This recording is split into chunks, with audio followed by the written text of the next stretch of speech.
말씀은 로마서 10장 17절입니다. 제가 읽어 올립니다. 그러므로 믿음은 들음에서 나며 들음은 그리스도의 말씀으로 말미암았느니라. 아멘. 오늘 말씀의 제목은 삶의 파도 위를 걷는 믿음입니다. 성경에서 가장 중요하게 여기는 것 중 하나가 믿음입니다. 예수님이 제자들에 대해서 책망하실 때 여러 가지 죄들로 책망한 것보다는 믿음이 없음을 책망하셨어요. 믿음이 그렇게 신앙생활에 중요한 것입니다. 믿음은 크게 두 가지로 나눌 수가 있어요. 구원의 믿음과 성도의 믿음입니다. 구원의 믿음은 예수를 믿어 구원받는 거예요. 성도의 믿음은 구원받은 성도가 신앙생활 해 나갈 때 필요한 믿음입니다. 오늘은 성도의 믿음에 대한 신앙생활 중에 필요한 그 성도의 믿음에 대해서 알아봅니다. 첫째로 약속을 믿는 믿음입니다. 하나님은 약속의 하나님이십니다. 우리와 약속하시고 그 약속대로 이루어 주시는 분이십니다. 하나님이 아브라함과 약속하셨어요. 아브라함아 나를 따라오너라. 내가 늙어서 자식이 없는데 나를 따라오면 내가 내게 자식을 주고 그 자식이 자식을 낳고 후손이 대대로 이어져서 큰 민족이 되게 해줄게. 또 너에게는 큰 물질을 주고 명예를 줘서 세상에서 이름난 큰 부자가 되게 해줄게. 창세기 12장 1절로 2절에 그 약속을 이렇게 표현하셨습니다. 여호와께서 아브라함에게 이르시되 너는 너의 고향과 친척과 아버지 집을 떠나 내가 내게 보여줄 땅으로 가라. 내가 너로 큰 민족을 이루고 내게 복을 주어 내 이름을 창대하게 하리니 너는 복이 될지라. 내가 내게 이런 복을 줄 테니까 너는 나를 따라오라. 이렇게 약속하셨어요. 약속은 쌍방간에 의무를 책임을 지게 되는 것입니다. 예를 들면 이런 것입니다. 아버지가 아들에게 네가 이번 시험에서 평균 90점 이상 받으면은 내가 내 핸드폰 새 거로 바꿔줄게. 아들은 90점 이상 받기 위한 책임을 다해야 되고 아버지는 그 책임을 다한 아들에게 그 새 핸드폰을 사줘야 될 책임을 지는 것. 이게 약속이에요. 그런데 문제는 아브라함의 약속, 우리들이 평생에 가야 될 그 길에 대한 하나님의 약속은 오랜 시간이 걸린다는 거예요. 아브라함은 75세의 약속을 받았는데 100세가 되어서야 아들 이삭을 얻었어요. 그 과정 중에 여러분 얼마나 아브라함이 여러 번 흔들렸겠어요. 내가 75세가 됐는데 85세가 돼도 90세가 돼도 하나님이 약속하신 것이 이루어지지 않아. 애가 생기지 않아. 그럴 때마다 아브라함이 얼마나 마음의 갈등과 의심과 그리고 또 약속을 붙잡기 위한 믿음의 몸부림 이런 어려움들이 있었어요. 그러나 그 삶의 여러 가지 어려움들을 이겨낼 수 있었던 건 하나님의 약속이 있었기 때문에. 어쨌건 하나님이 그렇게 약속하셨어. 하나님은 전능하신 분이시고 신실하신 분이시기 때문에 반드시 약속을 이루실 거야. 이런 약속에 대한 믿음이 있었기에 아브라함이 25년 이방인의 생활을 견뎌낼 수 있었던 것입니다. 여러분 정상적인 기독교인에게는 하나님이 주신 약속이 있어요. 하나님이 주신 평생의 약속의 말씀이 있는 것이 정상이에요. 신앙생활 중에 어떤 말씀이 마음에 감동으로 다가옵니다. 우리가 신앙생활 중에 신년 말씀을 뽑기도 하고 또 어느 날 예배를 드리는데 어떤 말씀이 내게 감동이 되기도 하고 그 말씀을 레마라고 하죠. 이 로고스 기록되어진 모든 사람에게 준 우리 삶의 대원칙이 아닌 내게 준 말씀 그 말씀 중에서 어떤 말씀은 내가 평생에 간직해야 될 말씀이 있는 거예요. 우리가 하나님의 말씀을 들을 때 내게 감동이 되는 말씀들이 있어요. 그런데 그 말씀들이 내가 요즘 삶 속에서 겪는 어떤 상처, 낙심, 그럴 때 주시는 치유의 말씀이 있어요. 아니면 어떤 기도 제목에 대한 응답으로 주시는 말씀이 있어요. 그런 것은 그 순간의 어떤 문제들에 대한 말씀입니다. 그런데 어떤 레마의 말씀은 내 평생에 간직해야 될 말씀이 있어요. 그런 말씀은 여러분들이 평생에 간직해야 돼요. 그 말씀이 그저 스쳐 지나가는 말씀으로 지나치면 안 되는 거예요. 그 말씀을 들을 때 이건 내가 평생에 간직할 말씀이구나. 그걸 분별할 줄 알아야 돼요. 그런 말씀은 여러분들에게 평생의 약속이 되는 거예요. 여러분들이 삶을 살아가면서 어떤 어려움을 겪건 하나님이 내게 이렇게 약속하셨어.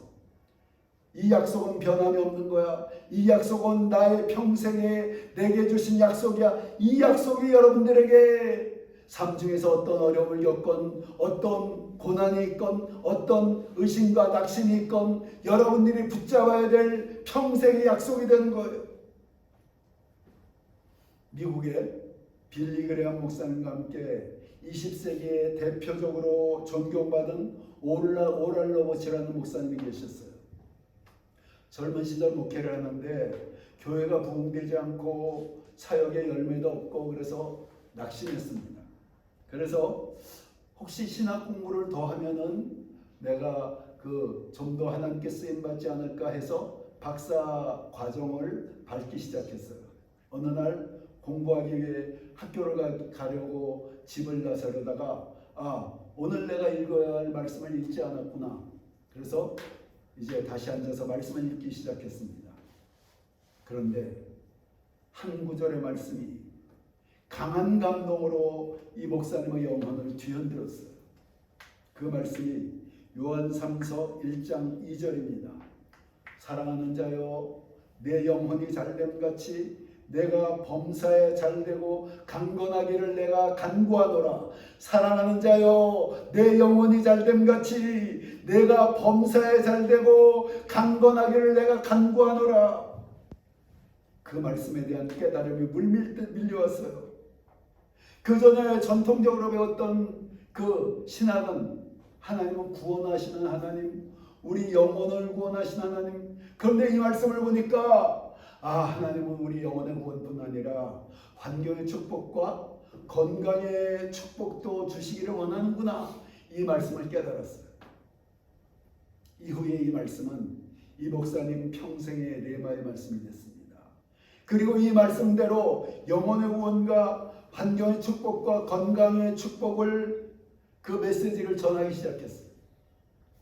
그러자 수많은 영혼들이 구원받고 병자들이 치료되고 하나님이 크게 쓰시는 목사님으로서 목사님들의 목사님으로 존경받는 사역이 되었어요. 병원도 세우고 대학도 세우고 20세기에 하나님께 크게 쓰임받는 목사님이 되었어요. 그 성경 한 구절, 그 목사님에게 주셨던 레마의 말씀, 그 말씀이 그 목사님의 삶의 평생에 붙잡고 나아간 능력과 그리고 그 약속을 기다리는 믿음 속에서 기가 막힌 일들이 일어난 것입니다. 그러므로 여러분들은 평생에 간직해야 될 레마의 말씀을 받아야 돼요. 하나님의 말씀을 받아야 돼요. 여러분들에게 이미 하나님이 말씀하셨을 수도 있어요. 그런데 그 말씀을 영적 분별력이 없고 지식이 없으니까 아니면 깨어있지 못하니까 스쳐 지나간 거야. 하나님이 내게 뭐라고 하신 말씀이 있는데 얘야 내가 내 평생에 이렇게 할 것이다. 너는 내 약속을 기억하라 하고 하나님이 말씀하셨는데 여러분들이 그냥 스쳐 지나간 거예요. 영적 지식이 없으니까 그게 하나님이 내게 주신 평생의 말씀인지 모르고 지나간 거야. 그러므로 그 말씀을 다시 받기를 위해서 기도해야 돼요. 평생에 붙잡을 말씀을 잡기 위해서 기도하고 깨어서 하나님 앞에 우리 영적 안테나를 세우고 어떤 말씀을 하시나, 이 예배 중에 어떤 말씀을 하시나, 내가 집에서 성경을 읽을 때 어떤 말씀을 하시나, 여러분들이 깨어 있어야 돼요. 둘째, 인내하는 믿음. 믿음에는 인내가 필요합니다.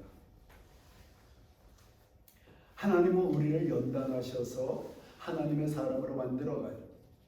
여러분들을 그냥 쓰실 수가 없어요. 여러분들 안에 있는 인간적인 찌꺼기들 다 하나님이 연단하셔요. 불로 연단하셔요. 쇠를 연단하는 과정에 쇠붙이를 뜨거운 용광로에 넣습니다. 쇠붙이가 뜨거운 용광로에 들어가면은 그 안에서 온갖 그 쓰레기들, 온갖 불순물들이 제거가 돼요. 그 후로 그 쇠에 순전한 그 녹아진 물질을 갖고 망치로 때려서 모양을 만들어 가요. 그렇게 여러 번 망치로 때리고 불로 연단해서 날카로운 검이 되는 거예요. 여러분들을 하나님이 그렇게 하셔요. 여러분들 삶에, 젊은 여러분들 삶에 그대로 쓰실 수가 없어요. 삶의 과정들을 통해서 여러분들을 하나님이 불로 연단하셔요. 그 과정이 괴로워요. 누구나 겪게 돼요. 지금 아직 모르지. 두고 봐요. 그렇게 겪지 않는 사람이 없어. 여러분들을 연단하지 않고는 하나님이 복을 주실 수가 없어. 복을 만드는 그릇을 만드셔야 돼. 그래서 인내하는 믿음이 필요한 거예요. 다윗은 왕이 될 것이라는 하나님의 약속을 받았습니다.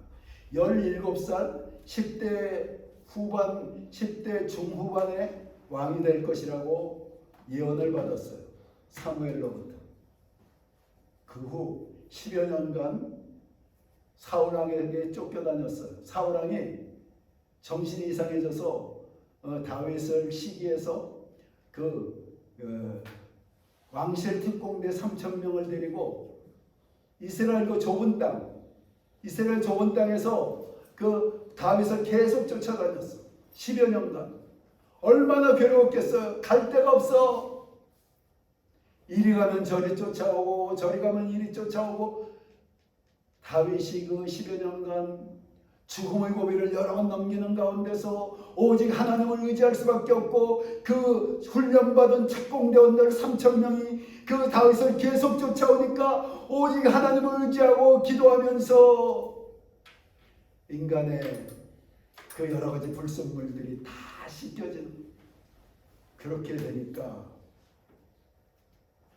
10여 년의 시간이 흐른 후에 다윗은 통일 이스라엘 왕국의 왕이 된 것이에요. 이스라엘 역사상 가장 위대한 왕이 된 거예요. 그 불로 연단하는 기간이 있었기 때문에. 로마서 5장 3절로 4절에 이렇게 말씀하십니다. 다만 이뿐 아니라 우리가 환난 중에도 즐거워하노니 이는 환난은 인내를, 인내는 연단을, 연단은 소망을 이루는 줄 알미로라. 환난이 있다는 거예요. 환난 중에서 여러분들이 인내해야 된다는 거예요. 인내하면서 연단을 받는 거예요. 그렇게 한 이후에 하나님의 여러분에게 소망, 여러분의 꿈을 이루어주는 거예요. 하나님의 큰 역사에는 큰 고난이 따르고 작은 역사에는 작은 고난이 따릅니다. 하나님 우리에게 뭔가 좋은 일을 주실 때는 반드시 그 전에 어떤 흔들어보는 일이 생겨요. 어떤 문제가 생겨요. 여러분들을 흔들어봐요. 이웃이, 아니면 여러분들이 하는 어떤 일이, 아니면 부모님이, 아니면 그 무엇이 여러분들을 흔들어 괴롭게 해. 그걸 견뎌낸 이후에 뭔가 좋은 선물이 오게 돼 있어. 또한 우리가 인내하는 믿음을 가져야 되는 이유는 하나님의 모든 일을 합력해서 선을 이루게 하기 때문입니다. 로마서 8장 28절에 우리가 알거니와 하나님을 사랑하는 자 곧 그의 뜻대로 부르심을 입은 자들에게는 모든 것이 합력하여 선을 이루느니라. 지금 우리가 겪는 어려움이 있을 수 있어요. 도저히 이해할 수 없는 어려움이야. 왜 이런 어려움을 내가 겪지? 그러나 그 어려움이 지나면은, 시간이 지나면은 뭔가 좋은 일로 역전되게 하시는 것이 하나님의 역사예요. 우리 생각에 도저히 이해할 수 없는 일도 시간이 지나면 그게 우리에게 유익이 되었구나. 그 일이 있어서 내게 이런 오늘 복된 날이, 그리고 기쁘고 즐거운 날이, 그리고 하나님께 쓰임받는 날이 오게 됐구나. 여러분들이 그렇게 그 고백하는 날이 반드시 오게 되는 것입니다. 그래서 우리가 어려움을 인내해야 되는 거예요. 하나님이 마침내 이 일이 변하여 내게 유익이 되게 할 것이라는 믿음을 갖고 인내해야 되는 거예요. 우리 인내는 반드시 때가 되면 소망을 이루게 됩니다. 조급하지 말고 낙심하지 말고 하나님을 믿고 인내하면은 때가 되면 우리들에게 하나님이 합력하여 선을 이루는 역사를 이루어 주시는 것입니다. 셋째로, 기적을 일으키는 믿음. 믿음에는 초자연적인 능력이 있습니다. 어느 혈루병 앓는 여인의 성경의 이야기입니다. 이 여자는 12년간 혈루병을 앓았어요. 혈루병이 뭐냐면 유출병이에요. 피를 계속 쏟는 거예요. 다혈이라고 그러죠, 옛날에. 그러다 보니까 그 이스라엘에서는 이 혈루병이라는 것은 부정한 병이에요. 그래서 사람들 곁에 가까이 갈 수가 없어. 그러니까 가족들에게도 버림받고 그리고 남편에게도 버림받았어. 있는 모든 재산, 이 병을 고치기 위해서 다 탕진해서 빈털터리가 됐어. 완전한 절망에 빠져버렸어. 그런 가운데 예수의 소문을 들었어. 모든 병자가 예수 앞에만 나오면 치료된대. 그러나 예수님 곁에는 너무나 많은 사람이 몰려들어서, 더구나 이 여인은 사람들 가까이 가면 안 되는 율법에 그 저촉되는 여인이기 때문에 예수님 곁에 가까이 갈 수가 없어요. 가서 기도를 받을 수가 없어. 그래서 이 여인이 생각을 했어. 예수님이 지나갈 때 수많은 사람이 있으니까 내가 그 틈에 끼어서 어찌하든지 사람들을 뚫고 들어가서 예수님 옷이라도 만지면은 내가 치료될 거야. 마지막으로 이런 믿음을 가졌어요. 결사적으로 사람들을 뚫고 들어가서 예수님의 옷에 손을 대는 순간에 이 여인이 전류가 흐르면서 내가 치료됐구나 알게 됐어요. 예수님은 수많은 사람들이 예수님과 접촉이 있었지만 어느 순간에 예수님이 뭔가 자기에게서 치료의 능력이 나간 게 느껴졌어요. 내게 치료의 능력이 나갔다. 치료받은 자가 누구냐? 여인이 두렵고 떨림으로 예수님 앞에 나가서 제가 치료받았습니다 라고 고백했어요. 그때 예수님이 이렇게 말씀하십니다. 마가복음 5장 25절로 34절. 12해를 혈루증으로 앓아온 한 여자가 있어 많은 의사에게 많은 괴로움을 받았고 가진 것도 다 허비하였을 때 아무 효험이 없고 도리어 더 중하였던 차에 예수의 소문을 듣고 무리 가운데 끼어 뒤로 와서 그의 옷에 손을 대니 이는 내가 그의 옷에만 손을 대어도 구원을 받으리라 생각함일러라. 이에 그의 혈루 근원이 곧 마름에 병이 나은 줄을 몸에 깨달으니라. 예수께서 그 능력이 자기에게 나간 줄을 곧 스스로 아시고 무리 가운데서 돌이켜 말씀하시되 누가 내 옷에 손을 대었느냐 하시니 제자들이 여짜오되 무리가 에워싸매는 것을 보시며 누가 내게 손을 대었느냐 물으시나이까 하되 예수께서 이 일을 행한 여자를 보려고 둘러보시니 여자가 자기에게 이루어진 일을 알고 두려워하여 떨며 와서 그 앞에 엎드려 모든 사실을 여쭈니 예수께서 이르시되 딸아 내 믿음이 너를 구원하였으니 평안히 가라. 내 병에서 놓여 건강할지어다. 수많은 사람들이 예수의 옷에 손을 대었고 예수의 몸과 접촉이 있었고 그래도 오직 이 여자에게만 기적이 일어났어요. 무엇 때문입니까? 이 여자의 믿음 때문에. 그래서 예수님이 내 믿음이 너를 구원하였다 이렇게 말씀하신 거예요. 믿음이 초자연적 역사를 이룬 거예요. 자, 믿기만 했어요. 그리고 예수의 능력의 근원 되신 예수님에게 그 옷자락에만 손을 댔어요. 믿기만 했어요. 뭐 어떻게 한 게 없어요. 근데 기적이 일어난 거야. 믿음이 여러분들의 믿음이 기적을 일으키는 재료예요. 그걸 여러분들이 갖고 있어요. 아멘. 얼마나 놀라운 일인지. 여러분들의 믿음이 병만 치료하는 게 아니라 여러분 환경에 온갖 기적을 일으킬 수 있는 능력이 되는 거예요. 아멘. 여러분, 기도 응답을 생각해 봅니다. 우리가 왜 기도합니까? 우리 힘으로 안 되는 불가능한 문제를 놓고 기도하는 거예요. 그랬더니 그 불가능한 것이 가능하게 돼요. 어떻게? 믿음으로 기도했더니. 믿음의 초자연적 역사예요. 그렇다면 우리는 그 초자연적 역사인 믿음을 갖기 위해서 어떻게 해야 하는가? 여러분, 어떻게 해야 여러분들이 초자연적인 기적의 믿음을 가질 수 있습니까? 먼저 우리 자신의 믿음이 필요해요. 우리 자신의 믿음이 어떤 믿음? 하나님은 전지전능하시고 이 우주와 만물을 창조하셨기에 우리 인간 사이에 일어난 모든 일을 해결할 수 있다는 믿음, 그 믿음을 가지셔야 돼요.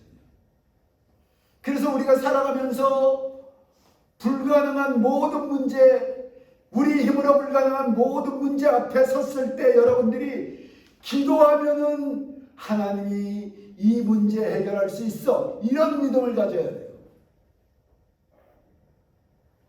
여러분, 사람들이 왜 기도하지 않는지, 왜 그 사람들의 믿음의 한계가 지어지는지 아셔요? 여러분, 사람들은 예수를 믿으면서도 어떤 불가능한 문제가 있으면은 포기해요. 인간으로 여러 가지 노력해보고 또 알아보되 이거는 도저히 불가능하고 포기하는 사람들이 너무나 많아요. 근데 여러분들이 어떤 불가능한 문제건 기도를 하기 위해서 나온다는 것은 여러분 속에 믿음이 있다는 거예요. 그런 믿음을 갖기를 예수 그리스도 이름으로 축원합니다. 아멘. 살아가면서 어떤 문제건 이거 기도하면 돼. 하나님은 하실 수 있어. 이런 믿음을 우리가 먼저 가져야 돼요. 여러분들 세상의 모든 일들에 대해서 불가능하다고 한계 짓지 않기를 바랍니다. 적어도 하나님의 자녀들이라면 세상의 어떤 문제건 기도하면 하나님은 그 문제를 해결할 수 있다는 믿음을 가지시기 바랍니다. 아멘. 그런데 그것은 아직 기적을 일으키는 믿음이 아닌 거예요. 믿음의 바탕인 거예요. 믿음의 바탕을 갖는 것이 중요하지만 믿음의 바탕만으로 기적이 일어나진 않아요. 그 위에 하나님의 믿음이 더하여져야 돼요. 우리 믿음 위에 이 불가능한 문제가 있는데 내가 기도하면 하나님이 역사하실 거야 하고 그 믿음이 있지만 아직 기적은 일어나지 않아. 그 믿음 위에 하나님의 믿음이 더하여져야지 기적이 일어나. 그런데 하나님의 믿음은 여러 통로를 통해서 우리에게 와요. 이걸 알아야 돼. 이 영적 지식을 가져야 돼. 먼저 말씀으로 하나님의 믿음이 주어져야 돼요. 베드로가 물 위를 걷는 그 기적의 사건에 대해서 우리가 성경에서 배웠어요. 마태복음 14장 25절로 29절입니다. 밤 사경에 예수께서 바다 위로 걸어서 제자들에게 오시니 제자들이 그가 바다 위로 걸어오심을 보고 놀라 유령이라 하며 두려워 무서워하며 소리지르거늘 예수께서 즉시 이르시되 안심하라 나니 두려워하지 말라. 베드로가 대답하여 이르되 주여 만일 주님이시거든 나를 명하여서 물 위로 오라 하소서 하니 오라 하시니 베드로가 배에서 내려 물 위로 걸어서 예수께로 가되. 자, 여기 보면 베드로에게는 인간의 믿음이 있었어요. 예수님은 죽은 자도 살리시고 물고기 2마리와 보리떡 5개로 어른들만 5,000명, 남자들만 5,000명, 부녀자까지 치면은 2만 명의 사람을 작은 도시락 하나로 먹이셨어. 이런 예수님이기 때문에 예수님에게는 나를 명하여 물 위로 걷게 하실 능력이 있어. 야, 여기 12제자가 같이 배에 타고 있었어요. 근데 그 중에서 베드로만 그런 믿음을 가졌어. 사람의 믿음이 필요하다고 했죠. 여러분이 그런 믿음을 가져야 돼요. 그런 믿음을 갖고 예수님 나 물 위로 걷게 해주세요. 아직은 기적이 일어나지 않았어요. 예수님이 오라. 베드로의 믿음 위에 예수님의 말씀, 하나님의 말씀, 오라 하는 하나님의 말씀이 떨어지니까 물 위를 걷는 기적이 일어난 거예요. 그러므로 우리도 기적을 경험하려면, 기도의 응답을 경험하려면 하나님의 말씀이 떨어져야 돼요. 여러분이 막 기도하고 그럴 때 어느 순간에 아니면 그 집에서 말씀을 읽을 때 예배 중에 여러분이 기도하고 있는 기도의 제목에 대한 응답의 말씀이 떨어지면 기적이 일어나는 거예요. 우리 힘으로 해결 불가능한 문제에 하나님의 말씀이 내말아 올 때 기적이 일어나는 거예요. 그런데 여러분, 우리 믿음에 하나님의 믿음이 응답으로 오는 것은 말씀으로만 오는 게 아니에요. 때로는 꿈으로 올 수도 있어요. 계시의 꿈으로. 우리가 기도하고 있는 어떤 제목들에 대해서 꿈을 꿨는데 그 꿈이 너무나 기가 막히게 내가 기도하고 있는 제목 아니면 내 삶의 미래에 대해서 기가 막히게 하나님이 주시는 꿈이 있어요. 그게 하나님이 주시는 기적의 재료가 되는 거예요. 그 꿈을 잘 기억하고 붙잡으면 기적이 일어납니다. 요셉이 그런 꿈을 붙잡아서 요셉의 꿈대로 애국의 총리가 되었던 거예요. 또 아주 드물게 그 환상을 볼 수도 있어요. 영적으로 여러분이 깊어지면은 금식하고 기도할 때 환상이 보여지기도 해요. 그런데 이거는 아주 드문 일이에요. 또 여러분들이 마음의 평안으로 오기도 해요. 마음에 말할 수 없는 평안이 와. 어떤 기도를 하고 있는데 그 기도 제목에 대해서 평안이 와. 이거는 기적이 일어났다는 하나님의 응답의 그 사인이에요. 또 어떤 기도를 하고 있는데 마음에 확신이 와. 아, 이거 분명하다. 이건 됐다. 이 혈류병 아득한 여인이 예수님의 옷자락을 잡았던 것은 그저 인간의 믿음이 아니었어요. 하나님이 주신 확신이 있었던 거야. 내가 저 예수님의 옷자락을 잡기만 하면은 내 병은 나을 거야. 이런 어떤 하나님이 주신 확신이 있었기 때문에 가서 그랬던 거예요. 그래서 그 확신이 하나님의 기적이 일어나는 그 증거예요. 그러므로 우리가 믿음을 통한 하나님의 기적, 초자연적인 역사를 경험하려면 우리 믿음 위에 하나님의 믿음이 주어져야 돼요. 먼저 여러분들의 믿음이 불가능한 것이 없는 그런 하나님은 모든 것을 하실 수 있다는 믿음을 가지시기 바랍니다. 그 믿음을 갖고 하나님 앞에 주님 앞에 나가기 바랍니다. 그리고 기도하기 바랍니다. 모든 기적은 대부분 기도의 순간에 이루어져요. 기도할 때 이루어져요. 여러분이 믿음을 갖고 불가능한 것에 도전해서 기도하면은 어느 순간에 하나님의 믿음이 여러분에게 떨어지면은, 응답이 떨어지면은 기적이 일어나는 거예요. 여러분, 믿음은 기적을 체험하는 믿음까지 가야 돼요. 우리가 약속을 믿는 믿음, 또 인내하는 믿음, 하나님께 맡기는 믿음, 여러 가지 믿음이 있는데 그 중에서 최종적으로 기적을 체험하는 믿음까지 가야 돼요. 사람들이 그냥 그 하나님의 놀라운 기적의 역사를 경험 못하고 살아가는 기독교인들, 너무나 불행한 일이에요. 오늘 우리는 믿음에 대해 알아보았습니다. 우리가 신앙생활하는 동안 믿음은 매우 중요합니다. 그 믿음을 잘 지키는 사람이 주님이 기뻐하시는 사람입니다. 또한 신앙의 성숙을 이루는 사람입니다. 그리고 간증이 있는 믿음의 사람입니다. 우리 모두 그런 믿음의 사람들 되시기를 예수님의 이름으로 축원합니다.